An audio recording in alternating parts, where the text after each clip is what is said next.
பிரதமர் மோடி அவர்கள் பட்ஜெட் கூட்டத்தொடர் நடந்துட்டு இருக்கு இல்லையா, 2 நாளைக்கு முன்னாடி எங்க நிறுத்தினாரோ ஒரு பேச்ச நேற்று அந்த இடத்துல இருந்தே தொடங்கி இருக்காரு. காங்கிரஸோட டபுள் ஸ்டாண்டர்ட்ஸை எக்ஸ்போஸ் பண்ணியிருக்காரு.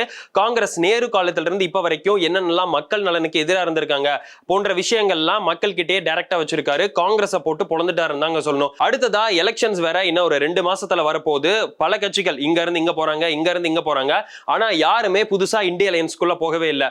இப்போ கிடைக்கக்கூடிய தகவல் என்னன்னா, இந்திய அலையன்ஸ்ல இருக்கக்கூடிய பல கட்சிகள் இந்திய அலையன்ஸ்ல இருந்து என்டிஏ கூட்டணிக்கு போக போறாங்களா. காங்கிரஸ் பத்தி பிரதமர் மோடி அவர்கள் என்ன சொன்னாரு, இந்திய அலையன்ஸ்ல இருந்து எந்தெந்த கட்சிகள்லாம் என்டிஏக்கு வர போறாங்க, அதை பத்தி தான் இந்த வீடியோல நம்ம பார்க்க போறோம்.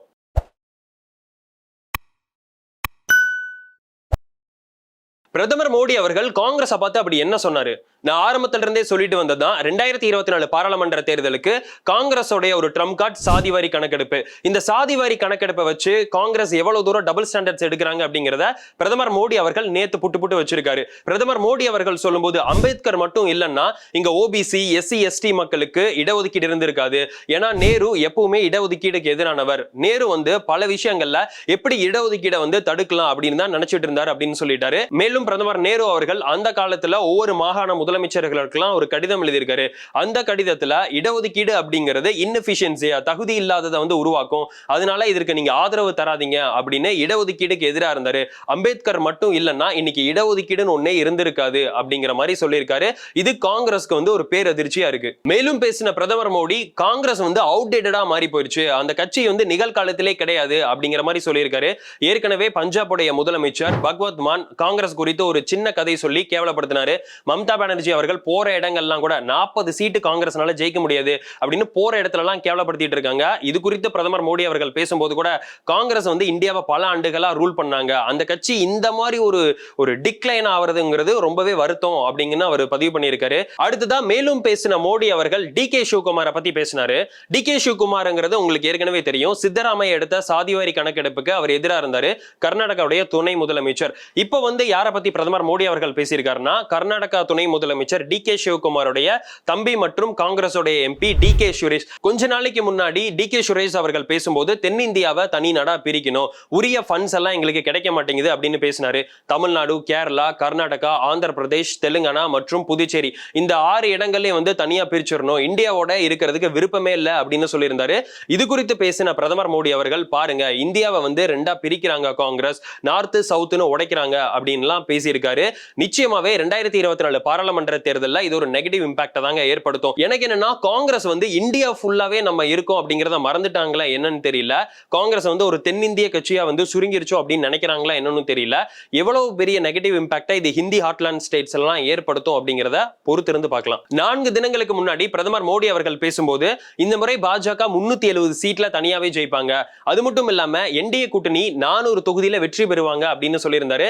எனக்கு என்னமோ இது உண்மையாயிருமோன்னு தாங்க தோணுது. மகாராஷ்டிரா எடுத்துக்கிட்டா, ராஜ் தாக்கரேவுடைய மகாராஷ்டிரா நவநிர்மான் சேனா இவங்க என்டிஏ அலையன்ஸ்குள்ள போக போறதா பல பேர் சொல்லிட்டு இருக்காங்க. அதற்கு என்ன காரணம்னா, நேற்று ராஜ் தாக்கரே மகாராஷ்டிராவுடைய துணை முதல்வராக இருக்கிற தேவேந்திர பட்னாவிஸை மீட் பண்ணியிருக்காரு.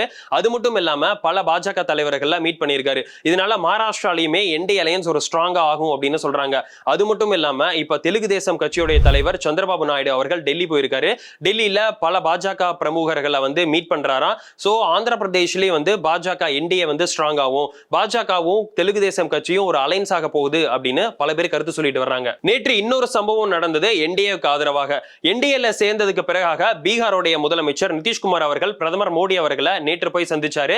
நேற்று பிரதமர் மோடி அவர்கள்ட்ட பேசிட்டு இருக்கும்போது அவரு, இனிமேல் என்டிஏ அலையன்ஸ்குள்ள தான் இருப்பேன், 1995 இருந்து இப்ப வரைக்கும் நான் அதிகமா என்டிஏ அலையன்ஸ் உங்களுடைய கூட்டணியில தான் நான் இருந்திருக்கேன், 2 முறை மட்டும்தான் இந்த என்டிஏ கூட்டணியை விட்டு வெளியே போயிருக்கேன், ஆனா இனிமேல் நான் தொடர்ந்து என்டிஏ அலையன்ஸ்ல தான் இருக்க விருப்பப்படுறேன் அப்படிங்கிற மாதிரி பிரதமர் மோடி அவர்கள்ட்ட தெரிவிச்சிட்டாரு. கடந்த முறையே பாரதிய ஜனதா கட்சி, நிதிஷ்குமார் அவர்களுடைய ஜேடியு, லோக் ஜனசக்தி பார்ட்டி இவங்க 3 பேரும் ஒன்னா கண்டெஸ்ட் பண்ணாங்க. 2019 மொத்தமுள்ள 40 பாராளுமன்ற தொகுதிகள்ல 39 பாராளுமன்ற தொகுதிகளை அள்ளுனாங்க. இந்த முறை பல கட்சிகள் வேற கூட்டணிக்கு வந்திருக்காங்க என்டிஏல. அதனால பீகார்ல 40க்கு 40 ஷோர் ஷாட்டா என்டிஏ வின் பண்ணும் அப்படின்னு பலர் கணிக்கிறாங்க. இப்படி ஒரு பக்கம் எல்லா கட்சிகளும் என்டிஏவை நோக்கி, பாஜகவை நோக்கி அணிவகுத்துட்டு இருக்க, காங்கிரஸை சேர்ந்த ராகுல் காந்தி அவர்கள் பாரத் ஜோடோ நியாய யாத்ரா ஒடிஷால போயிட்டு இருக்காரு இல்லையா, அங்க போயிட்டு ஒரு விஷயம் சொல்லியிருக்காரு. இங்க வந்து பாரதிய ஜனதா கட்சியும் நவீன் பட்நாயக் கூட பிஜு ஜனதா தளம் கட்சியும் வந்து ஒன்னா இருக்காங்க. அவங்க 2 பேரும் வந்து உள்ளுக்குள்ளே வந்து பார்ட்னர்ஸா இருக்காங்க. வெளியில அடிச்சுக்கிட்டாலுமே உள்ளுக்குள்ள அவங்க எல்லாம் ஒன்னா இருக்காங்க அப்படிங்கிற மாதிரி தெரிவிச்சிருக்காரு. ஏற்கனவே எல்லா கட்சிகளும் என்டிஏவை நோக்கி தான் போயிட்டு இருக்காங்க. இவரே வந்து அசியூம் பண்ணிக்கிறாரு, நமக்கு எதிராக இருக்கிறவங்க எல்லாமே என்டிஏல தான் இருப்பாங்களோன்னு. ஒருவேளை ராகுல் காந்தி அவர்கள் மறைமுகமா பாஜகவுக்கு வேலை பார்க்கிறாரோ அப்படிங்கறதாங்க இதன் மூலமா நமக்கு தெரியுது. அடுத்தது நம்ம கேரளாக்கு வருவாங்க. கேரளால கொஞ்ச நாளா கம்யூனிஸ்டும் காங்கிரஸும் பெருசா அடிச்சுக்கவே இல்ல. ரொம்ப நாளா அடிச்சுக்காம இருந்துட்டா என்ன அப்படின்னு நினைச்சிட்டாங்களோ என்னமோ. இப்போ கம்யூனிஸ்ட் ஒரு விஷயத்த சொல்லியிருக்காங்க. வயநாட்டுல ராகுல் காந்தி அவர் மீண்டும் போட்டியிட்டா, நாங்களும் பலமுறை சொல்லிட்டோம் அவர் போட்டியிட கூடாதுன்னு, அப்படி மீண்டும் அவர் போட்டியிட்டா நாங்களும் எங்களுடைய கேண்டிடேட்டை அங்க நிக்க வைப்போம் அப்படின்னு சொல்லியிருக்காங்க. வயநாட்டுல ராகுல் காந்தி அவர்கள் போட்டியிட்டா கம்யூனிஸ்ட் சார்பா அன்னி ராஜா அவர்களை அங்க நிக்க வைக்க போறதாவும் சொல்றாங்க. கேரளா மாதிரி தான் இந்தியா அலையன்ஸ் இந்தியா ஃபுல்லாவே இருக்கு. எங்க பார்த்தாலும் பிரச்சனை, எதுலயுமே பிரச்சனை. அது மட்டும் இல்லாம காங்கிரஸை பார்த்து இப்ப இந்தியா அலையன்ஸ்ல உள்ள கட்சிகள்லாம் 2019 பாராளுமன்ற தேர்தலில் பாஜகவை எதிர்த்து நீங்க எந்தெந்த இடத்துல எல்லாம் நின்னீங்களோ அந்த தொகுதியில மட்டும் இப்பவும் நில்லுங்க, மத்த தொகுதிகளில் பாஜகவை வீழ்த்துறது எப்படின்னு எங்களுக்கு தெரியும் அப்படின்னு சொல்லிட்டாங்க. 2019 பாஜகவும் காங்கிரஸும் எதிரெதிரா நின்னதுன்னு பாத்தீங்கன்னா வெறும் 200 சீட்டு 220 சீட்டு அந்த மாதிரி தான் வரும். அந்த மாதிரி இடங்கள்ல மட்டும் நீங்க நின்னுக்கோங்க அப்படின்னு காங்கிரஸை பார்த்து ஒருமித்த கருத்தா எல்லா கூட்டணி கட்சிகளுமே சொல்றாங்க. இது காங்கிரஸ்க்கு ஒரு பெரிய தலைவலியா வந்திருக்கு. இப்படி பாருங்க, இந்தியா அலையன்ஸ் இப்படி இருக்கு அலையன்ஸ் குறித்தான பேச்சுவார்த்தையில. இந்த பக்கம் என்டிஏ அலையன்ஸ்ல புதுச்சேரியுடைய முதலமைச்சர் ரங்கசாமி அவர்கள் பாண்டிச்சேரியில இந்த முறை பாஜக கண்டெஸ்ட் பண்ணும் அப்படின்னு அவங்க சொல்லியிருக்காங்க. அது மட்டும் இல்லாம பாஜகவை வெற்றி பெற வைக்கிறதுக்காக நாங்க எல்லா ஒர்க்கையும் பண்ணுவோம் அப்படின்னு அவர் கட்சி சார்பாகவும் அவர் சொல்லியிருக்காரு.